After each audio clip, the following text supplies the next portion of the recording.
not someone who kind of climbs the mountain and says, the view's amazing up here. You know, how's it going down there? It's like, the view's amazing up here. Here's how I got here. Hello and welcome to Aha Moments podcast with me, Kobi Omenaka. Today's guest is Sophie Storm Roberts, aka Challenge Sophie. Like, you just have to start and you have to just take those steps forward over and over again. One day, Sophie challenged herself to get out of her life that had been predetermined through schooling, university, and into her first job.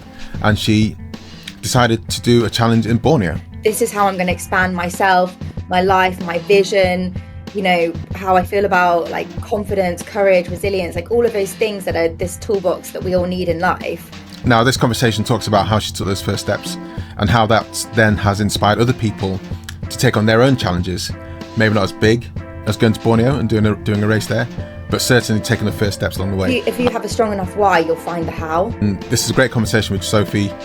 She's inspired me to do a few things just from this 45 minutes, and hopefully she'll inspire you guys to take your first step in a different direction, in a new direction, in an exciting and terrifying direction. Hey Sophie, thank you so much for joining me on Aha Moments podcast. How are you doing? I'm great, thank you. How are you doing? I'm doing well. We are recording in spring. The sun is coming out consistently now, and it's not so cold in my beautiful office, which it can be. So I'm looking forward to the next few months and hopefully the longer days and everything that brings with it. Absolutely. I mean, let's get straight to a bit about what you do and you spending time outside. How much do the seasons affect you? I imagine that you probably prefer the longer days and the sunnier times. Hey Sophie, thank you so much for joining me on Aha Moments podcast. How are you doing? I'm great, thank you. How are you doing? I'm doing well. We are recording in spring. The sun is coming out consistently now, and it's not so cold in my beautiful office, which it can be. So I'm looking forward to the next few months and hopefully the longer days and everything that brings with it. Absolutely. I mean, let's get straight to a bit about what you do and you spending time outside. How much do the seasons affect you? I imagine that you probably prefer the longer days and the sunnier times. Well, I definitely do. I do feel like the UK gets a really bad rap in the winter. You know, I have to say that this winter, I think we've had enormous amounts of sunshine, and we had that amazing snow right at the beginning in January, and it just so happened to be a weekend. So me and my friends from uni, every year we go and climb a mountain together. Oh, wow. The first weekends of January, just like as a way of let's kickstart the year, let's go and do something, let's do a challenge, let's find this time to reconnect after Christmas. And we hit it bang on one of those weekends when it was just this beautiful blue sky sunshine, but everything was covered in snow, and we were in Wales, and we just had this extraordinary weekend together. And so I'm super grateful. And I think like the weather definitely doesn't stop me from going outside. I love to go outside in all conditions. And yeah, I think, I just feel incredibly grateful to live in a world that has seasons and live in a part of the world that does have seasons. Because if you live in LA, for example, as beautiful as that's going to be, but you're never going to get the seasons. So let's embrace it. Well, I never used to go out running when it was raining because I was like a bit miserable. But that typically meant that I'll maybe wait a couple of hours and I go running later on, kind of thing, or just have a closer eye on the weather. And then I moved to Norway, and everyone there said, look, you just need to get better clothes and get outside. And that just changed my mindset completely. So now it's just like, okay, get the clothes on and get going. Unless it's like dangerous, where like it's icy underfoot, then I'm just like, it's not worth it. Then it wouldn't stop me. And some of the best days I've had running were like fresh snow, and I'm literally treading the first footprints out and leaving the first footsteps, and it's awesome. Yeah. It's, you gotta get out. So I think that some winter sunshine is just incredible. It is. I did a ski season in France after university, and I would, those blue sky days were literally some of the best days I hold dearest in my heart and my life, hopefully going on for eternity, I guess. I love that. So we met a long time ago, and as a bit of a recap for me and also to let people know who you are and what you do, can you give us a bit of a background as to Challenge Sophie started, essentially? Why are you called Challenge Sophie to start off with? Sure. Well, firstly, thanks for having me here. Yeah, it's so exciting to be able to reconnect with people that you met at a different stage of your journey. So I'm really happy to be here. Challenge Sophie is my personal brand that's based around the concept of challenging ourselves. And when I got my first job out of university, I think that we live in this world that kind of tells us like everything is gearing up towards you having this job and this career. And then when you achieve success in that career, you're going to feel fulfilled and you're going to get to know who you are, and your sense of purpose and value and all of that kind of stuff will come from that. But I very quickly realized this isn't the place that I'm going to find out the answers to the burning questions I have about myself and life. And so 6 months into my first job, I was working in a tech startup in East London doing business development. And I was like, is this really it? Is this really what life is about and what I've been kind of preparing my whole entire childhood and life for this moment? And I just thought, I've got to do something about this. So Challenge Sophie is something that originated a long time ago, and it was really a pursuit of mine, a desire to go and challenge myself beyond the boxes that I found myself in as a recent graduate, finding a job in London, and this idea that we're kind of given this rule book of life, and it's like, okay, you get your job, and that's your career, and that's how you're going to find out, your sense of purpose and fulfillment and success. And if you tick all these boxes, then you'll feel all the way that you want to feel. And I was sort of 6 months into that journey and thinking, is this really it? Is this really how I'm going to find out who I am and, what my potential is? And like all these burning questions I had about life and myself. And I was also, going to the pub quite a lot after work and just living this kind of life that felt a bit like an extension of university, except now I'm working in an office 9 to 5. And I thought, surely there's so much more to life than this. And I've got to take this into my own hands and go and do something. So I thought, I know what I'll do. I'll do a challenge and I'll get fit, and that will give me something to focus on and all this kind of stuff. And I like to throw myself in at the deep end. So my first challenge was an adventure race in Borneo in the jungle. And I went off. I like literally, I need kind of big things to motivate me. Can So I I went. ask how did you even find that in the first place? Because if people typically, especially if you're London based, people are thinking, well, maybe I'll do a marathon in 3 years, but I'll do a 10K first, and then maybe do a half marathon the year after, and I hopefully get into London Marathon. But you went, no, that's not it. Let's head over to Borneo and maybe see some orangutans whilst I'm doing an adventure race. Yeah, I tend to do things the opposite way. So like I did my first Ironman, way before I'd even done a half marathon. And then I'll do like the end result, and then I'll work my way back and I'll think, oh, actually maybe I'll run a 5K. That sounds quite nice in comparison to a Ironman or a marathon. I think, and this was, I just, there's a company called British Military Fitness, and I think at the same time that I signed, I was looking for something to, a way to get fit. And they do boot camps in London's parks. And, there was none of this fitness scene that is happening at the moment. This was 2008. There was none of this like fitness scene. There was none of these gyms, boutique gyms, and all the gear and everything that's going on today. But they ran this challenge, and the moment I saw it, I just thought that's the one. Like, when it pulls something inside you, you talk about these aha moments. Like when we have these aha moments of we see something that creates this equal reaction of fear and excitement within us, but it just inspires us. It ignites that fire. It captures something about our imagination and our soul and our spirit. And we're like, oh my gosh, imagine if I could do that. And at the same time, your brain is thinking, there's no way I can do that. Or so intrigued and excited and motivated. That is what I always say to people. Whatever it is that makes you feel that way, go and do it. Yeah. And I mean, that's astonishing. It's that kind of fear of like, it's that feeling of how can I not do it? And not like I really, really want to do that. It's like, how can I not do it? And I'll yeah. make sure that I'm going to do it. Even though, like I say, I think that the equal fear, equal levels fear, equal levels of excitement is a fantastic way to describe that sensation. Yeah, and it could be, quitting your job or starting a side hustle or going on a solo travel trip on your own, or finally signing up for that course and learning something that you've always wanted to learn. Or it could be doing a half marathon or a marathon or whatever it is. But whatever it is that makes you feel that way, we should just all be doing more of those things constantly. Like we all need to have something in our lives all the time that makes us feel that way. Yeah, I agree with you. I used to do a lot of triathlons and stuff, and part of it was to make sure I got out of bed and went outside and running. And now I'm not now I've not done anything like that for like 4 years since pandemic and since the kid arriving. I do miss those times where, at least once a year, myself and my friends would do just a small triathlon, just do a sprint in Blenheim Palace, and that would kickstart the season. But I would make sure, because I know my friends were doing it, then we definitely would show up for each other.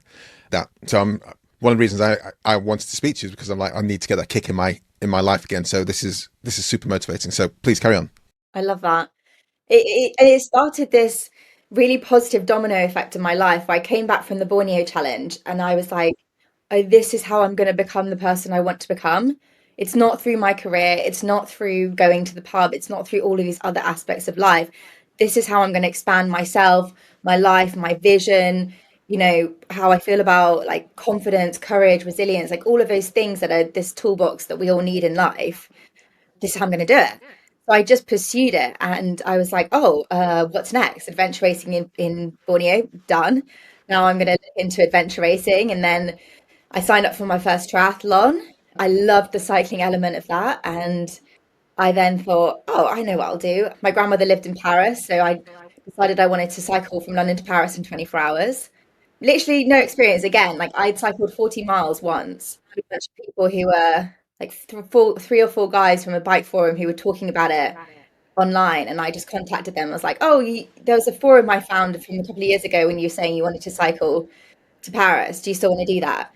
And if so, I do." So we met at a pub in Soho, and we planned the thing on the back of a napkin, and then we went off and did it. And it was just, all of these things. Like I was coming back from every single one of them, and I'd be doing them on my weekends and my holidays, and I'd come back and I was just so fired up and I felt invincible. And I just thought, this is magic because there's this area of my life where I'm able to face my fears and overcome them and show myself the most incredible lessons and tools about life. And, no one's going to do it for us. And actually, when you learn how to back yourself by facing adversity and overcoming all the things that, that your inner critic is telling you you can't do, it's transformational. And I just absolutely loved it. And then that became my life and my passion. And then in 2012, I decided to quit my job and go out into the world and go sailing, release my ship from the safe harbor, which is one of the quote that inspired me to do that at that time. And I just thought, okay, if this whole concept of challenging yourself has been so powerful to me and it's put me in this position where I feel like I can now go and create my own business and do what I really want to do and create an impact and all of these things, then hopefully it'll be inspirational to other people as well. And I just went out into the world and started talking about it and championing it and all of that sort of stuff. And then kind of everything just kicked off from that. I mean, what was it like that time when you decided to quit your job? How were you feeling when you actually went through the process of like, okay, I need to do this?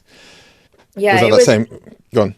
well, the process of deciding I was going to do it and then how I felt when I'd actually done it were two very different stories. And both of them had big aha moments in them. So when I decided I was going to do it, that whole process happened extremely quickly. And like with everything, it's like there was quite a big lead up. And I'm extraordinarily committed to the things that I'm committed to. So I'll go to the end of the earth when I'm trying to make something work. But then once I've decided that it's maybe not going to work, then I can get out of that like very quickly. And that's basically what happened to me. I was like, just kept trying to make it work in my job, make it work, come up with new solutions, ideas, all this kind of stuff. And then one day I just allowed myself to think of what I would do if I left. And once I'd allowed myself to envisage that, there really was no turning back. And I just thought, well, if not now, when? And I started to look like, what's the worst that's going to happen? Like I'd saved up a bunch of money to buy my first property, so I had some money saved up. I saw people doing extraordinary things all around the world using their laptop and their phone. And I was in this office in North London with no natural light underneath a railway arch, managing my team of 25 people, thinking, this is so restrictive. Like I have to be in this room every day to earn my salary. And this salary that I'm earning, it's not allowing me to live the life that I really want to live. So that kind of happened quite quickly. And then once I left, which was about 4 weeks after having this first thought of, you know, should I leave and what would I do? Then I was just absolutely terrified. And it was like, you know, when you go in one of those like water theme parks and you go down a really fast ride, Yeah, like a really fast like a slide, loop, the tube. like Yeah. ride, yeah. And you know, you're all excited at the top and you're with your mates and like, come on, let's do this, let's do this. And then you go down and it's really exciting. And then you land at the end and you're just like, oh, you're swimming in this pool of water and you're like, you can't find your way up and it just feels terrible. That's basically exactly how I felt when I quit my job. It was all sort of high fives and woo, you know, you're going to do this. It's going to be so exciting. And then it was like, okay, do the thing. And then you're just spat out on the other end and you're in the real world and you're like, well, what now? There's no there's no path, there's no structure, there's no team, there's nothing that I have to do. Like it's just terrifying. But again, like talking about these aha moments, like what I learned in that moment, I just come back to over and over and over again. And it's like you just have to start and you have to just take those steps forward over and over again. And looking at people who have achieved amazing things and going back through their journey and realizing like they had an idea, they started and they committed and they showed up every single day and they believed in themselves, they backed themselves. And those were the core tools and lessons that I'd learned from all of my challenges. So I just applied that to this entrepreneurial journey that I found myself on and went for it. So, I mean, the way you kind of set yourself up there was that you picked up the challenges. So you started the first challenge, Borneo, and then it wasn't baby steps because that's a huge first step to make. But then it wasn't just a case of right, I'm going to go to Borneo, I'm going to quit my job right now, and then train for X months until that. But you did it in a quite sensible manner. But then there was still the fear of like, okay, now there isn't that structure. Which, like I say, I was a similar kind of thing. My parents were like, you're going to be a doctor, you're going to be a lawyer, you're going to be something, and went through that process. Went to university, did the thing, did the career, pivoted away. So that's something, not having that structure you had ingrained for your whole life. I Mm. can understand why it's terrifying. I can understand why it's disconcerting. I can understand why it's that splash pool that you get at the end of the Uh-huh. slide. But I love it. But you did. But at least you did give yourself some structure. You were testing the waters in different ways, right? So it wasn't necessarily just like I'm going to up sticks now and move to Borneo forever and live in the tree. It was thought out strategically. Yeah, and you know what? You just figure it out. And what I realized is like when you have that incredibly strong vision and why, like when you know, I think there's a quote and it's like if you have a strong enough why, you'll find the how. When your why is literally like it consumes you, that whole it's what you get out of bed for in the morning, you know, then you just figure it out. And it's so exciting, it's so fun, it's I wouldn't change it for the world. There's no I wouldn't be able to do something that I didn't believe in and that wasn't, you know, it's like I was put on this planet for a reason and I figured out what that is and it's to go through these things and use myself as a human guinea pig to face fear and deal with a lot of things that a lot of us struggle with and then extract all the tools and the frameworks and the lessons from that and talk about that in a way that people relate to and respond to and resonate with that actually moves people from A to B. That's not just another, you know, inspirational idea or whatever it is, but actually these are the tangible steps that you can take to move yourself from A to B. And also, these are all the things that we're all struggling with, and they're completely normal. And that's like I have a very compassionate approach. So like when I coach my clients, you know, it's really trying to alleviate some of that pressure that we feel from the external world of all of the things that we should be or should be doing or how our lives should look or feel or all this insane amount of pressure that we all experience on a, you know, on a daily basis through social media, through parenting, through peers, you know, everything. And just support people to actually take those steps forward. So one thing you said there, which I thought was awesome, is like using yourself as the guinea pig that you then share your knowledge and your experience with other people.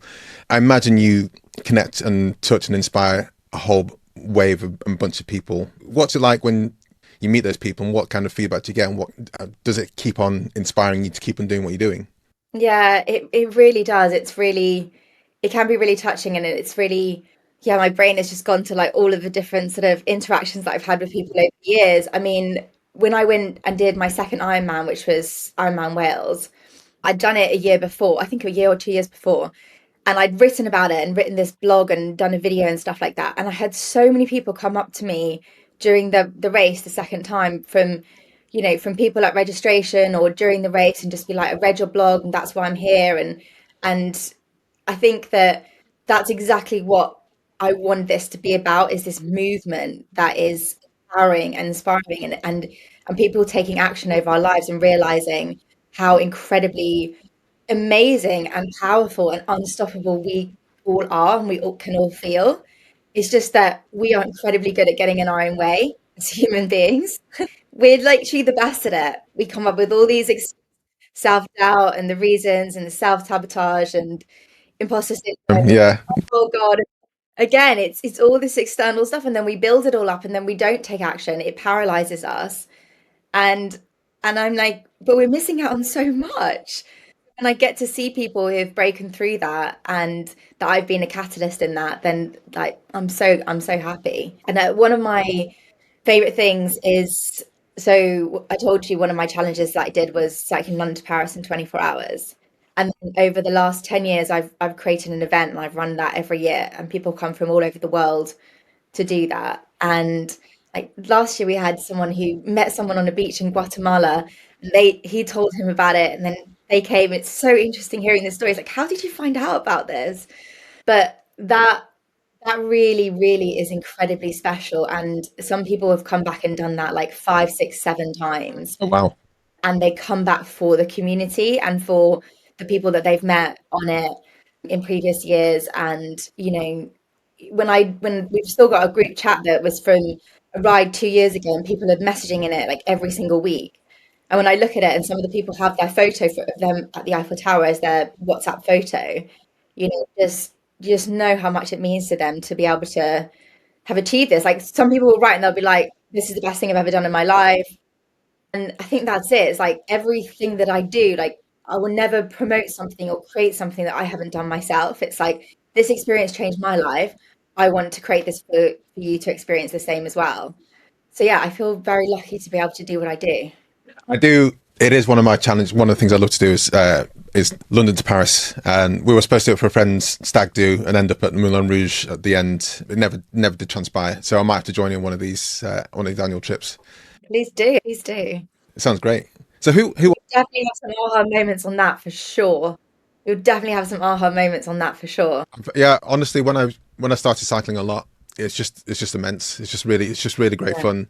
And one of the things you said there about community was like when I was living in London, I used to cycle around Regent's Park like literally every morning before work, and the people I met there were like, sometimes I didn't know them if I was to stand next to them, but once they started talking, I was like, okay, I know who you are, and you could have really in deep conversations, and it's led to business things, it's led to just life moments, which has been fantastic, and I think cycling is really powerful for that. So I'm sure there'll be a plethora of aha moments from cycling from London to Paris. Yeah.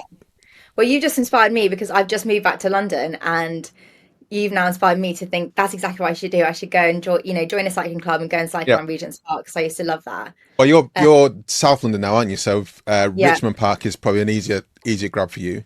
yeah. But But Regent's Park is a vibe. yeah, It's I love. like, I mean, I love it. I love it to bits. it's an absolute vibe.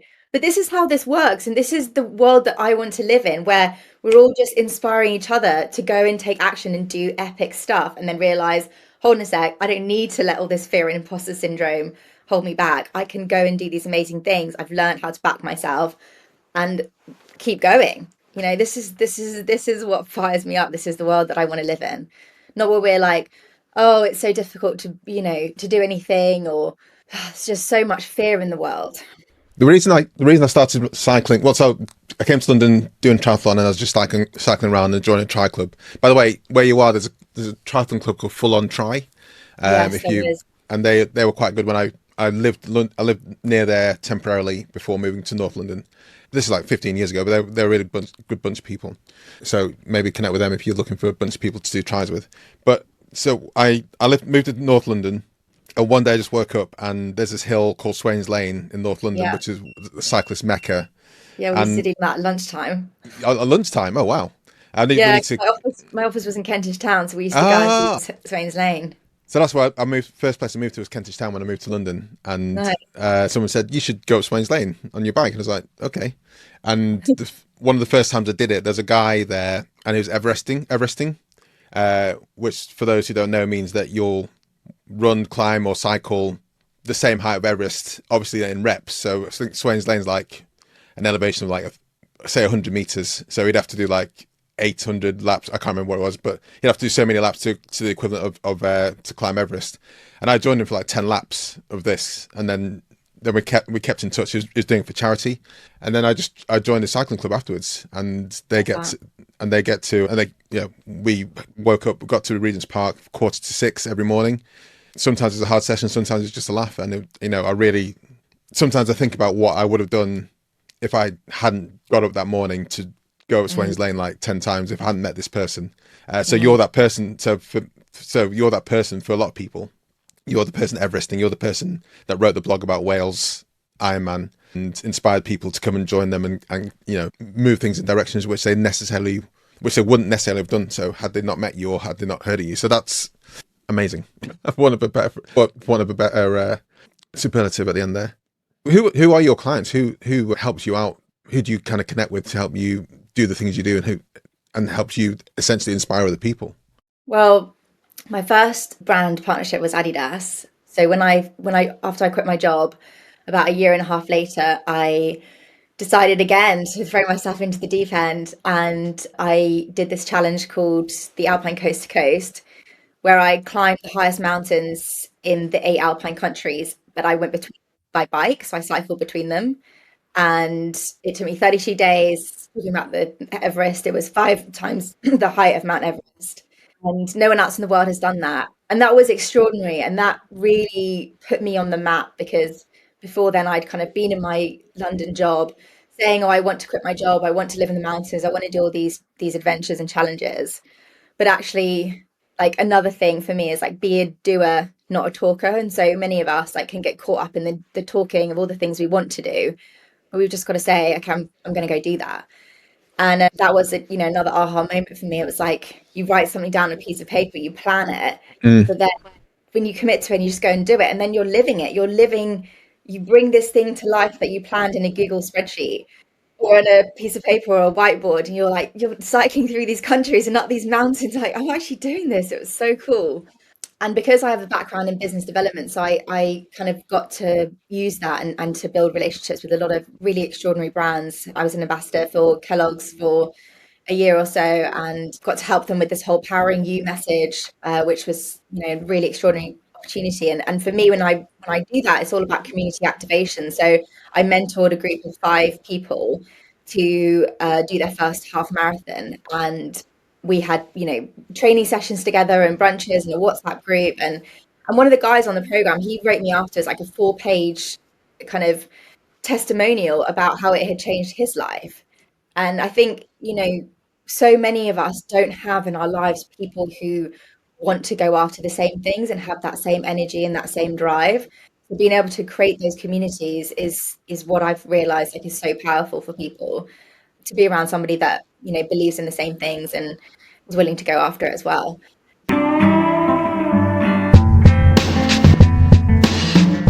But today I do a lot more coaching, and so I coach a lot of founders, CEOs, leaders and teams around mindset, around this high performance, how we can all unlock greatness, and growth mindset, resilience, courage. Those are kind of the key things for me, helping people understand like what is it that's holding us back, and how can we unlock that, basically. So a lot of aha moments with my clients, which is really, really fun. It's amazing to witness. Well, I'm gonna get to the aha moments question right now, because this podcast is called Aha Moments, and you've liberally sprinkled through a lot of aha moments through. But I'm still going to ask you the same 3 questions I ask everyone, because I love hearing them, and a lot of people find them inspirational. I can't say that word today. Inspirational. So the first question is: you think of an aha moment in a product or service that or company you've worked for. How did you find it, and how do you kind of steer people towards that as soon as possible, so they can get that aha moment as soon as possible? Yeah, I love that. I think like from the very beginning, when I started to communicate anything online, that I wanted people to see the things that I was doing and think, if she can do that, so can I. But not in a And derogatory, right? It's not like Oh, Yeah, she's someone who can do it. That I mean, I must be taller than her. I look faster than her, and therefore I can do it. It's just like relatable things yeah, like, the oh, other opposite. people are doing it. I can Yeah. definitely be one of the team, right? Breaking down the steps, and a lot of athletes maybe, obviously we've gone through this huge wave of storytelling content and of all brands wanting and us wanting athletes or anyone who's achieved something successful to break that down and show us how they did it and show us that they were a normal person once or they still are a normal person, but they've gone through these steps. But I think that's the core thing to everything that I do is, I'm not someone who kind of climbs the mountain and says, the view's amazing up here, how's it going down there? It's like, the view's amazing up here. Here's how I got here. And here's how you can climb your version of your mountain as well. Not even, you don't have to do the same things as me. You don't have to do Ironmans, but can you take a step forward today in your life with where you are? Can you make a different decision for your physical and mental well-being? Can you invest in the future you, in that way? And I think that's always been like really core to what I do and being able to sort of share my journey in that way that is a bit more vulnerable, that you've got that strength and vulnerability on both sides of the coin, or courage and fear, and they both exist at the same time. And it's really about noticing that we've got all of these voices and all of these players here, but actually making that choice on a day-to-day basis of, I'm going to choose courage, I'm going to choose taking a risk, I'm going to choose change, I'm going to choose challenge, I'm going to choose all these things. And that is a choice that all of us can make, and it has to happen. We have to do it daily, all the time. So I love the aha moment there is.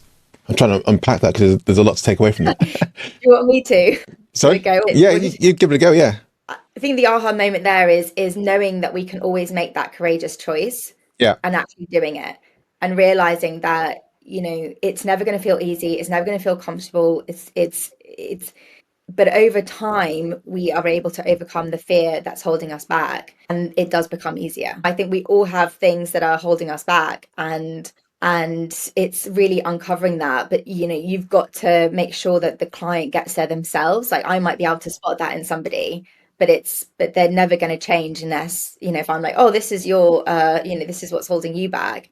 So it's really supporting them to do that, and I do that in a very compassionate way.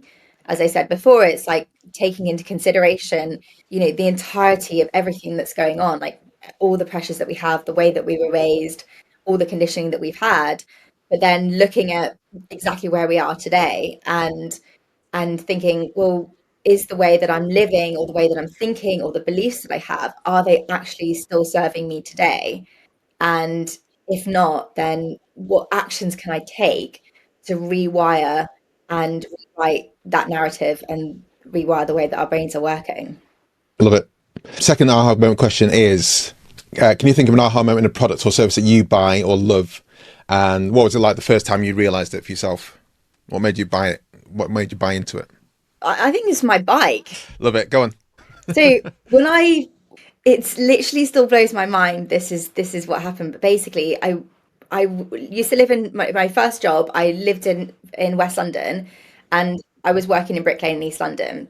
And some people cycle to work, but like, to me, it was like, why would I cycle across London? Are you crazy? Like, I can't do that. That is insane. That's like 7.5 miles. Like, that is not possible. That's not something I'm going to do.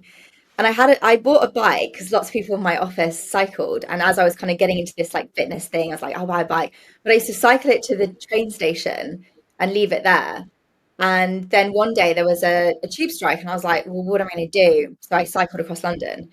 And you're like, oh, turns out I can do that. And that's really fun and really awesome. And so then I started to commute across London, and the idea that it's like learning how to cycle my bike, or realizing that I can cycle my bike, 45 minutes across London, has led to me cycling from LA to Miami across the States, from London to Paris in 24 hours, 15 times, 500 miles around the coast of Scotland, just all of these extraordinary adventures. And it still just blows my mind. And it's like that one decision that we take can actually open up a whole new world. And I think that's the aha moment, is constantly looking for those opportunities and saying, where can I make a decision today? And just and surrendering to the outcome of that.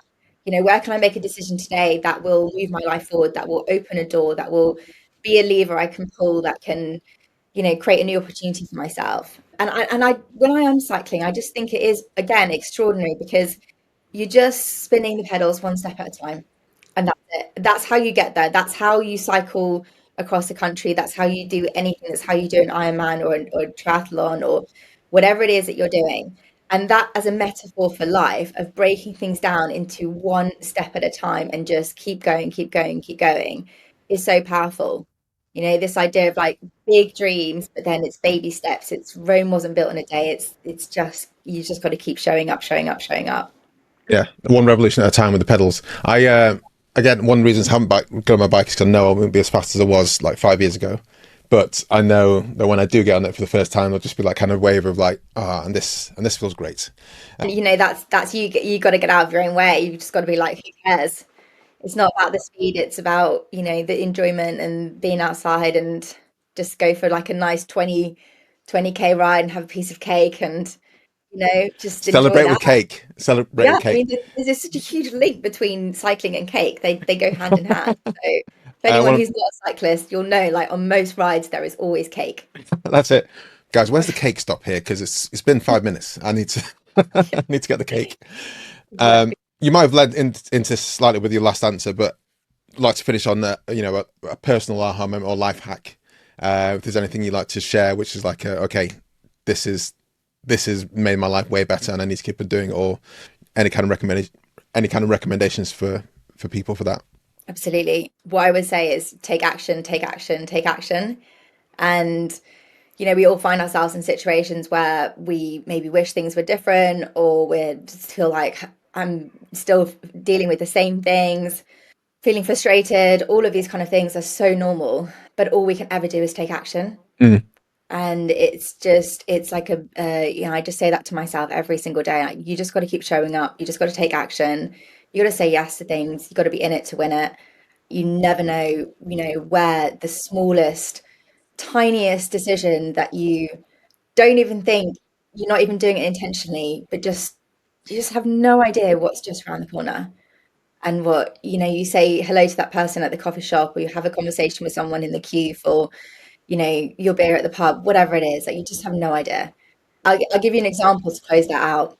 So for the last 2 years, I've been invited, and I just got back from this incredible impact forum in Florida, and it's in the purpose-built wellbeing city called Lake Nona. And it's basically a gathering of about 500 leaders in the space of health and human potential.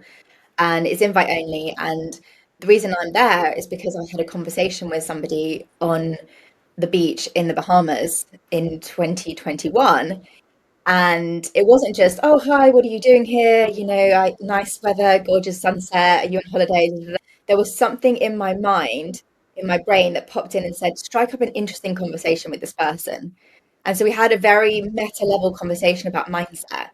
And we talked about how most of us feel that we live in this external world, but actually we live inside our heads. And, basically the way that our brains work creates everything that happens in our lives. It dictates the relationships we have, the beliefs we have about ourselves, the actions we take. So literally our entire external world is a result of the way that our brains work. And that's why it's so powerful to understand how our brains work, and then be able to rewire that if we want it to be different.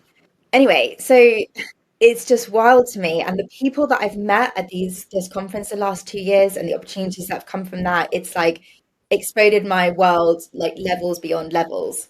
And that's the thing. You just listen to that ping in your head that says, go and talk to that person, and you just got to do it. So yeah, take action, take action, take action, follow the pings, and just constantly put yourself out there, because you just never know where a conversation is going to lead you to. Follow the pings. That'll be the hashtag for this episode.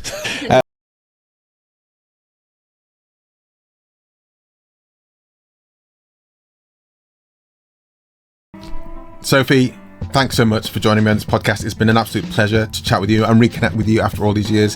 Thank you very much for you guys listening or watching. If you're watching on YouTube or Spotify, which is where you can also watch this podcast episode, please do get into contact with Sophie. All her details are in the show notes or in the comments description if you're watching on YouTube. Be kind when you contact her, of course. tell her I sent you. Do subscribe, comment below this podcast, rate, review on Apple Podcasts, Spotify, Pocket Casts. Please do all the things that podcasters and YouTubers ask you to do, because it really does help. It'd be great if more people did, and it'd be great if more people were inspired. So thanks very much for taking the time with me, and I hope to see you on the next episode.